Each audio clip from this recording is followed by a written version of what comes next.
नमस्कार आदाब, न्यू विदर्भ स्वदेशी न्यूजमध्ये आपले सर्वांचे स्वागत।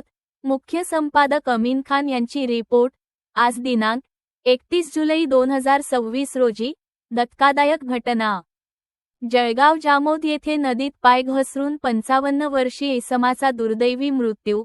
नगरसेवक सय्यद नफीश व इरफान चौस यांचे जीव वाचविण्यासाठी शर्थीचे प्रयत्न व्यर्थ। जळगाव जामोद शहरातील गैरान नदी परिसरात शुक्रवारी एक अत्यंत दुर्दैवी घटना घडली। सिद्धार्थनगर येथील रहिवासी महादेव जागजव वागोदे, वय 55 वर्षे, यांचा नदीत पाय घसरून पाण्यात बुडाल्याने दुर्दैवी मृत्यू झाला। या घटनेमुळे संपूर्ण जळगाव जामोद शहरात हळहळ व्यक्त करण्यात येत असून परिसरावर शोककळा पसरली आहे।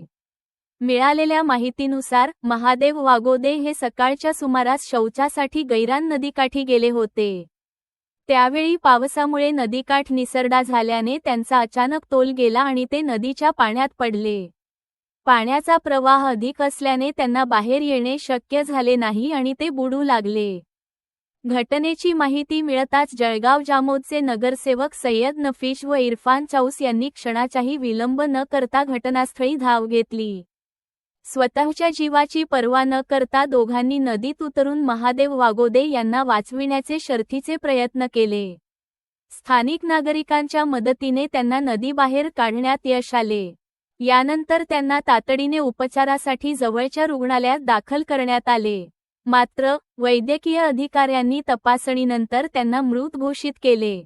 या घटनेने त्यांच्या कुटुंबियांवर दुःखाचा डोंगर कोसळला असून सिद्धार्थनगर परिसरात शोकमय वातावरण निर्माण झाले आहे। नगरसेवक सय्यद नफीश आणि इरफान चौस यांनी दाखविलेल्या धाडसाचे नागरिकांकडून कौतुक केले जात आहे। त्यांनी वेळ न दवडता केलेल्या मदतकार्यामुळे मानवतेचे दर्शन घडले, अशी भावना अनेक नागरिकांनी व्यक्त केली।